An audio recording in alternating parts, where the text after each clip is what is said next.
Alkisah, di sebuah negeri bernama Antarawayu yang diapit oleh pegunungan megah, hiduplah legenda tentang pohon cendana purba.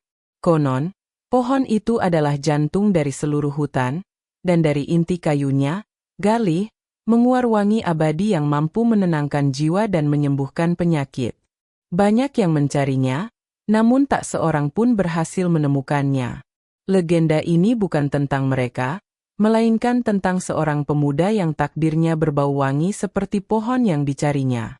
Di sebuah desa pengrajin kayu di kaki gunung, hiduplah seorang pemuda bernama Gandara. Perawakannya tinggi kurus, dengan kulit coklat yang terbakar matahari dan rambut hitam panjang yang selalu diikat seadanya. Matanya yang tajam dan dalam seolah mampu melihat jiwa di dalam setiap serat kayu, dan jemarinya yang panjang dan terampil mampu mengubah bongkahan kayu biasa menjadi ukiran yang hidup. Namun, di balik bakatnya yang luar biasa, Gandara membawa stigma yang pahit. Sejak kecil, ia yatim piatu dan dibesarkan oleh keluarga Kirana, putri kepala desa yang baik hati. Karena ketergantungannya inilah, penduduk desa menjulukinya Tunas Benalu. Mereka melihatnya sebagai pemuda yang hanya menumpang hidup dan menyerap kebaikan keluarga kepala desa, sama seperti tanaman parasit yang merugikan inangnya. Cemoohan itu membentuk Gandara menjadi pribadi yang pendiam dan sedikit pemurung. Ia jarang berbicara dan lebih sering menghabiskan waktunya di bengkel kerja, mencurahkan seluruh perasaannya ke dalam ukirannya. Hanya Kirana yang mampu melihat melampaui julukan itu. Ia melihat ketulusan dalam karya Gandara dan kesepian di matanya. Diam-diam, ia sering membawakan makanan dan menemaninya bekerja, menjadi satu-satunya pohon inang yang memberikan dukungan tulus. Gandara memendam perasaan yang dalam pada Kirana, namun ia merasa tak pantas. Bagaimana mungkin seorang benalu bersanding dengan bunga desa yang paling dihormati? Perasaan rendah diri ini menjadi dinding yang memisahkannya dari kebahagiaan. Ia bermimpi suatu hari nanti bisa membuktikan bahwa dirinya lebih dari sekadar benalu, bahwa di dalam dirinya ada sesuatu yang berharga. Meskipun tangannya mampu menciptakan keindahan, hatinya sendiri terasa seperti kayu mentah yang belum terbentuk. Ia belum menemukan inti dirinya, Galih, yang bisa memancarkan wangi kebanggaan. Ia terus bekerja dalam diam, membiarkan pahatnya yang berbicara, sementara hatinya menunggu saat yang tepat untuk membuktikan nilainya. Kabar buruk datang dari istana. Raja yang bijaksana jatuh sakit secara misterius. Tabib istana berkata bahwa satu-satunya harapan adalah sebuah benda pusaka yang diukir dari inti kayu cendana purba, yang wanginya dipercaya dapat memulihkan kekuatan sang raja. Raja pun mengumumkan sebuah sayembara. Barang siapa bisa menemukan pohon cendana purba dan mempersembahkan sepotong intinya, akan diangkat menjadi abdi utama kerajaan dan diberi kemuliaan. Sayembara itu membangkitkan keserakahan di seluruh negeri. Para pemburu, penebang kayu, dan ksatria berbondong-bondong memasuki hutan, menebang pohon secara membabi buta dengan harapan menemukan cendana. Salah satu yang paling ambisius adalah Jaga Arang, seorang saudagar kayu yang licik dan kejam. Ia dan anak buahnya tidak peduli pada kelestarian hutan, bagi mereka ini adalah kesempatan untuk menjadi kaya raya. Melihat kerusakan hutan yang semakin parah, hati Gandara terasa pilu. Baginya, hutan adalah sumber kehidupan dan inspirasi. Di sisi lain, ia melihat sayembara ini sebagai satu-satunya jalan untuk menebus nama baiknya dan membuktikan dirinya pantas untuk Kirana. Ia tidak tertarik pada kemuliaan atau kekayaan, ia hanya ingin membuktikan bahwa ia bisa memberi, bukan hanya menerima. Dengan berat hati, Kirana melepas kepergian Gandara. "Jangan mencari dengan matamu, Gandara," bisiknya sebelum Gandara berangkat. Ayah pernah berkata, cendana purba tidak menampakkan wujudnya, melainkan memperdengarkan wanginya kepada hati yang bersih. Dengan bekal sebilah pahat kesayangannya dan nasihat Kirana, Gandara pun memulai perjalanannya, bukan untuk menaklukkan hutan, tetapi untuk memahaminya. Perjalanannya terasa berat. Ia tidak memiliki pasukan seperti jaga arang atau peralatan canggih seperti para pemburu lainnya. Ia hanya memiliki pengetahuannya tentang kayu dan hatinya yang mulai terbuka. Ia sadar, ini bukan lagi tentang dirinya sendiri, ini adalah tentang menyelamatkan jantung hutan dari keserakahan manusia. Gandara memasuki hutan lebih dalam dari siapapun. Ia tidak menebang pohon, sebaliknya, ia sering berhenti untuk merasakan tekstur kulit kayu, mendengarkan desau daun, dan mengamati jejak-jejak hewan. Ia mencoba mengikuti nasihat Kirana, mengosongkan pikirannya dari ambisi dan membiarkan instingnya yang menuntun. Namun, hari-hari berlalu tanpa hasil, dan keputusasaan mulai merayapinya. Sementara itu, jaga arang dan anak buahnya meninggalkan jejak kehancuran di belakang mereka. Mereka membuat perangkap, membakar semak, dan menebang pohon-pohon tua tanpa ampun. Gandara sering menemukan sisa-sisa perkemahan mereka dan merasakan kemarahan alam di sekitarnya. Ia sadar, dengan cara yang kasar seperti itu, jaga arang tidak akan pernah menemukan pohon suci tersebut. Suatu senja, saat Gandara hampir menyerah, ia beristirahat di bawah sebuah pohon beringin tua. Ia teringat masa kecilnya, bagaimana ia selalu merasa bergantung pada orang lain. Ia merenungkan julukannya sebagai Tunas Benalu. Mungkin mereka benar, gumamnya sedih. Aku memang selalu menumpang. Namun, di tengah keputusasaannya, ia teringat pada ukirannya, bagaimana ia selalu memberikan bentuk dan kehidupan baru pada kayu mati. Saat itulah, semilir angin membawa aroma yang belum pernah ia cium seumur hidupnya. Wanginya sangat lembut, sedikit manis, dengan sentuhan hangat kayu yang menenangkan. Aromanya seolah berbisik, memanggilnya. Ini bukan wangi bunga atau daun, melainkan wangi yang datang dari sumber yang lebih dalam. Hatinya bergetar. Ia tahu, inilah jejak yang ia cari. Dengan semangat baru, ia mengikuti arah datangnya wangi itu. Jalurnya tidak mudah. Ia harus melewati semak berduri, menyeberangi sungai deras, dan memanjat tebing curam. Seolah-olah hutan sedang menguji ketulusan niatnya. Semakin sulit jalannya, semakin kuat aroma itu tercium, memberinya kekuatan untuk terus melangkah maju. Setelah berhari-hari mengikuti jejak wangi itu, Gandara tiba di sebuah lembah tersembunyi yang belum pernah terjamah. Di tengah lembah itu, di dekat sebuah mata air yang jernih, berdirilah sebuah pohon yang tampak biasa saja dari kejauhan. Kulit batangnya sedikit kasar dan warnanya tidak mencolok. Daunnya pun tidak serimbun pohon lain. Namun, dari pohon inilah sumber wangi surgawi itu berasal. Gandara mendekat dengan perasaan takjub dan hormat. Ia menyentuh kulit batangnya dan merasakan energi kehidupan yang hening namun kuat mengalir darinya. Inilah pohon cendana purba. Ia tidak megah atau mencolok. Keistimewaannya tersembunyi di dalam, sama seperti bakat yang tersembunyi di dalam dirinya yang pendiam. Saat itu, Gandara merasa telah menemukan bagian dari jiwanya yang hilang. Ia tidak langsung mengambil kapak atau gergaji. Sebaliknya, ia duduk di bawah pohon itu selama berhari-hari. Ia mengamati bagaimana cahaya matahari menyentuh daun-daunnya, bagaimana akarnya mencengkeram tanah dengan kokoh, dan bagaimana wanginya menguar paling kuat saat malam tiba. Ia mengerti bahwa pohon ini telah hidup selama ratusan tahun, melewati badai, kemarau, dan perubahan zaman. Ia menyadari bahwa wangi ini adalah hasil dari proses yang sangat panjang. Sama seperti dirinya, yang harus melewati puluhan tahun cemoohan dan kesendirian untuk mulai memahami nilai dirinya. Ia tidak tega untuk melukai pohon bijaksana itu.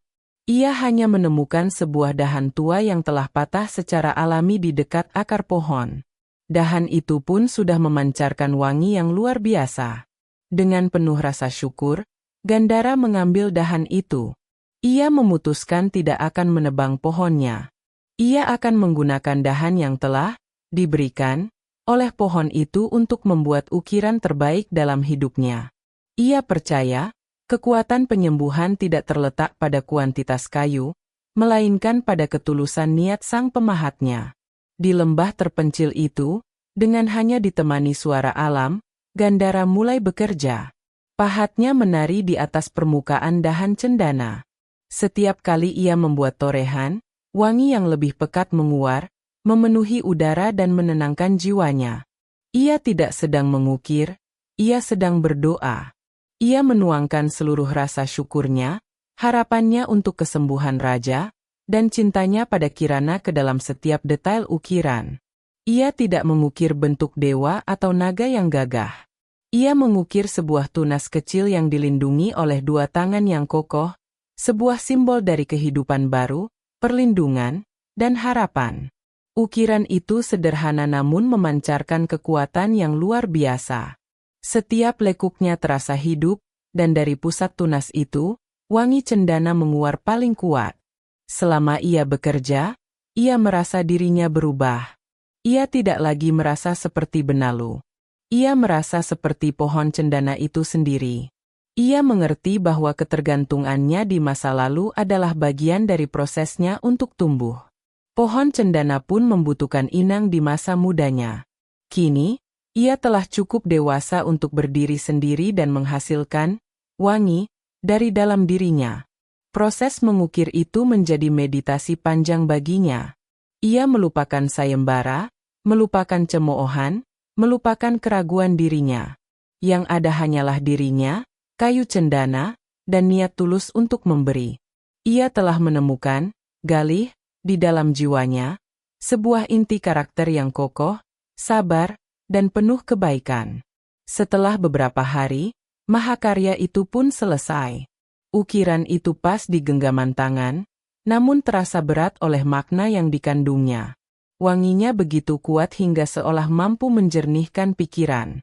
Gandara menatap karyanya dengan air mata haru. Inilah bukti dari nilai dirinya.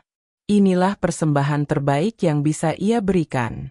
Saat Gandara hendak meninggalkan lembah, jalan pulangnya telah dihadang. Jaga Arang dan anak buahnya, yang berhasil melacaknya dengan mengikuti jejak samar wangi cendana, berdiri dengan seringai serakah. Mereka telah melihat pohon cendana purba di belakang Gandara, dan mata mereka berkilat penuh nafsu. Jadi benar katamu, bocah benalu, seru Jaga Arang. Kau menemukan harta karun ini. Serahkan pohon itu pada kami, dan kami mungkin akan membiarkanmu hidup. Jaga Arang tidak peduli pada ukiran di tangan Gandara, ia hanya melihat nilai uang dari seluruh batang pohon cendana itu. Gandara berdiri tegak, memeluk ukirannya di dada. Tidak ada lagi ketakutan di matanya. Pohon ini adalah jantung hutan, jawabnya dengan suara tenang namun tegas. Ia tidak untuk dimiliki atau dijual. Wanginya adalah anugerah untuk semua, bukan untuk keserakahan segelintir orang. Kemarahan Jaga Arang memuncak.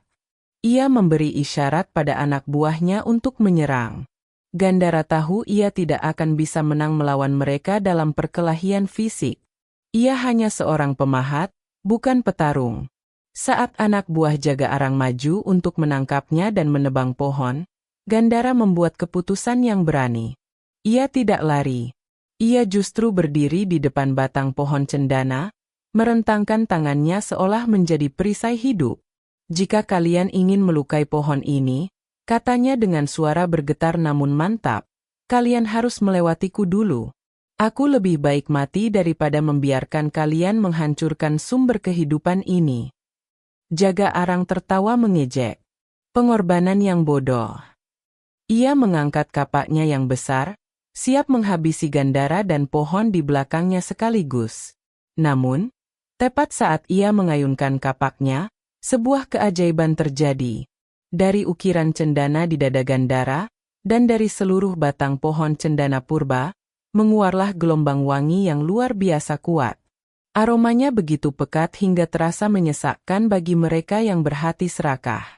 Jaga Arang dan anak buahnya tiba-tiba merasa pusing, mata mereka berkunang-kunang, dan kekuatan mereka seolah terkuras habis. Kapak terlepas dari tangan Jaga Arang, dan mereka semua jatuh berlutut, terlalu lemah untuk bergerak. Sebaliknya, Gandara merasa tubuhnya dipenuhi kedamaian dan kekuatan. Di saat yang genting itu, Kirana muncul dari balik pepohonan bersama beberapa penjaga desa. Ia begitu cemas hingga nekat menyusul Gandara.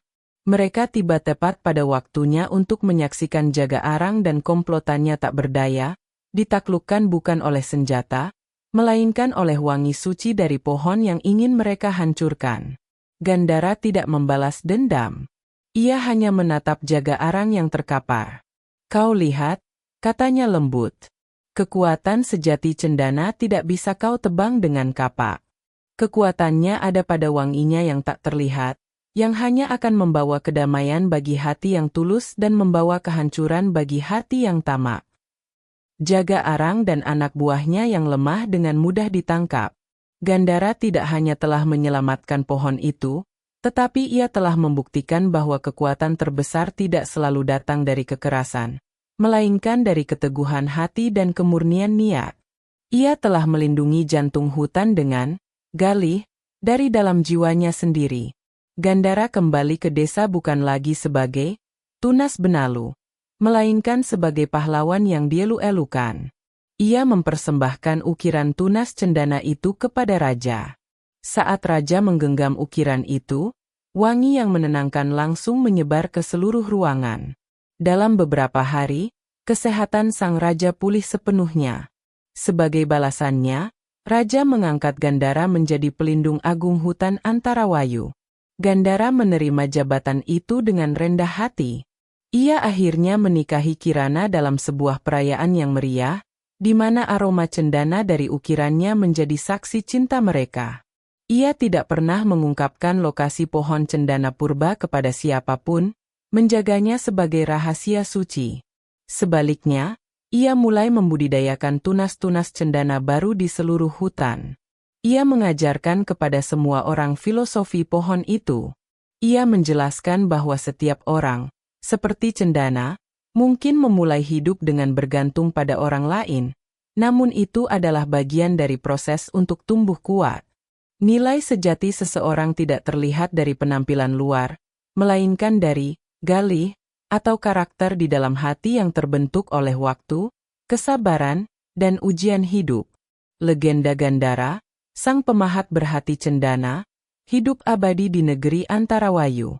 Kisahnya menjadi pengingat bagi generasi-generasi mendatang, membawa sebuah pesan moral yang agung, bahwa kehormatan sejati tidak datang dari apa yang kita ambil dari dunia, melainkan dari keindahan dan wangi, kebaikan yang kita tumbuhkan dari dalam diri sendiri dan persembahkan kembali kepada kehidupan, sebuah anugerah dari Sang Pencipta.